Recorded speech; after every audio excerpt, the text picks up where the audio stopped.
Bueno, estrategia para trabajar la comprensión lectora. Mentira, leí mal. ¿Estrategia? ¿Será una estrategia esto que justamente nos consigna Isabel Solé, que dice, mira,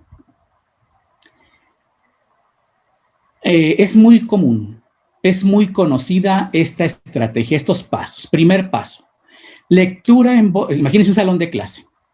Lectura en voz alta de un texto por parte de los alumnos, cada uno un fragmento, mientras los demás siguen en su propio libro. Si en su transcurso el lector comete algún error, este suele ser corregido directamente por el maestro o a sus requerimientos por otro alumno. Paso 3. Una vez que se termina de leer, tiene lugar una serie de preguntas relativas al contenido del texto, formuladas por el profesor. Paso 4. A continuación suele realizarse una ficha de trabajo más o menos relacionada con el texto leído y que puede dedicarse a aspectos de morfosintaxis, ortografía, vocabulario y eventualmente a la comprensión lectora. Creo que muchos de nosotros hemos visto o hemos practicado, yo seguramente lo practiqué antes de conocer otras cosas, y poníamos a los niños de un grupo a leer en voz alta el texto, cada quien un pedacito. Si se equivocaba, corregíamos o le pedíamos a otro que lo corrigiera. Después de la lectura le hacíamos preguntas, un cuestionario. Después, a veces una ficha de trabajo como para resumir el texto y revisar mucho la sintaxis, la ortografía, el vocabulario, ¿no? Y a veces si entendimos alguna cosa. Pues yo le puse a esta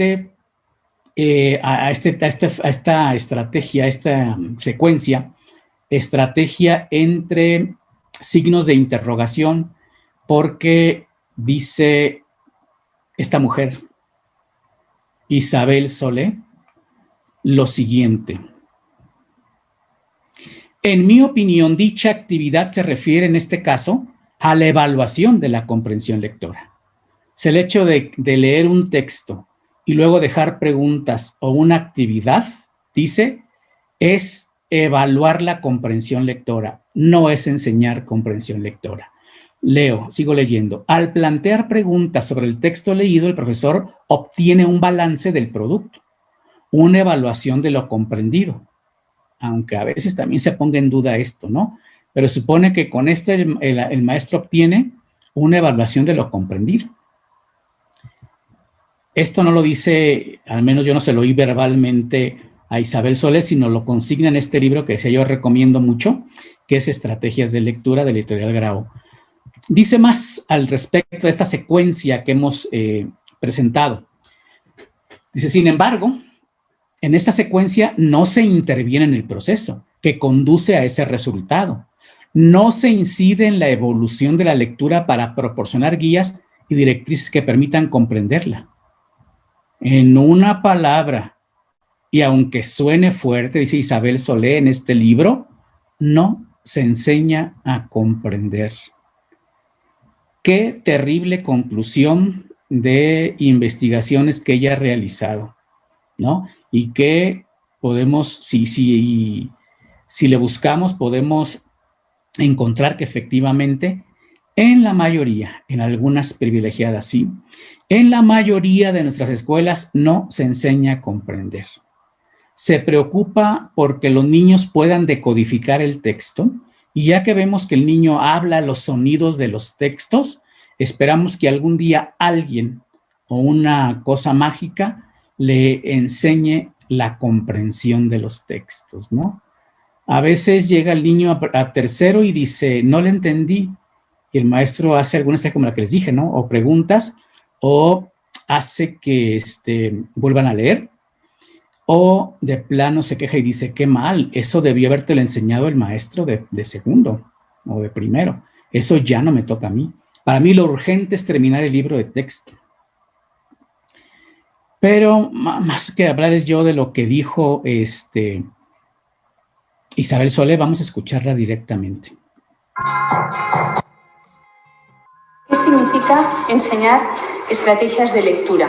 Para los que ya se quieran marchar ahora, voy a decir que para mí enseñar estrategias de lectura quiere decir enseñar para que los adolescentes, los jóvenes, los niños, puedan leer y puedan disfrutar de la lectura de textos diferentes siempre que lo necesiten, para cubrir las necesidades que la vida les va a ir planteando. Voy a revisar 4 aspectos, podrían ser otros muchos y podrían estar en otro orden. Voy a partir primero de una definición acerca de la comprensión lectora, para que podamos ponernos de acuerdo, o al menos para que sepáis en qué estamos en desacuerdo, lo cual no es poco.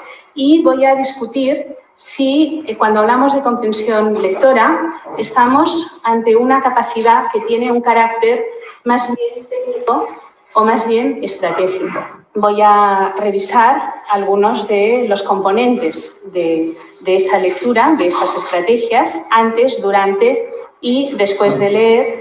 Y por último, aunque muy brevemente, voy a destacar algunos aspectos relacionados con las tareas que se propone realizar alrededor de la lectura, porque cada vez más estoy convencida de que depende mucho de la tarea que proponemos, de cómo la planteamos, de cómo intervenimos en ella y de cómo la evaluamos, que los estudiantes se aproximen a la lectura desde una perspectiva u otra, desde una perspectiva más superficial, más profunda, más técnica o más estratégica.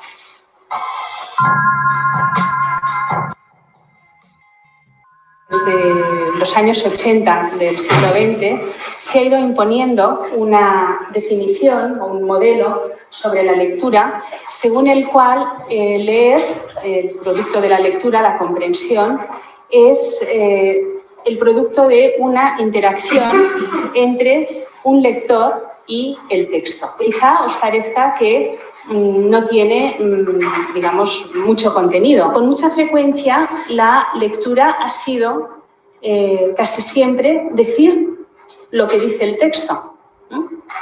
Y lo que el modelo interactivo de la lectura propone no es eso exactamente, sino es proponer que el producto de la comprensión es consecuencia de la interacción entre estos dos componentes, pero señalando y enfatizando que el componente que manda en esa relación no es el texto, sino el lector. No es tanto la descodificación del texto, sino que la comprensión es producto de lo que las personas hacemos con ese texto.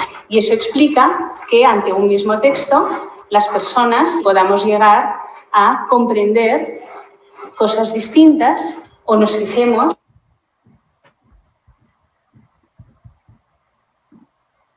Bueno, pues aquí nos ofrecen este fragmento de video Isabel Solé, una reflexión importante, ¿no? Y que, bueno, a mí cuando la escuché y cuando leí sobre el tema, pues me preocupó mucho, porque antes yo decía que comprender era identificar lo que quiso decir el autor, ¿no?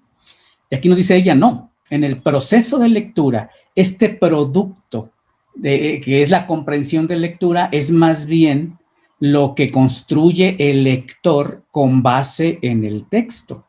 Y además dice, entonces las personas comprendemos de diferente manera un mismo texto. Lo importante aquí es lo que cada quien construye, ¿no? Yo suelo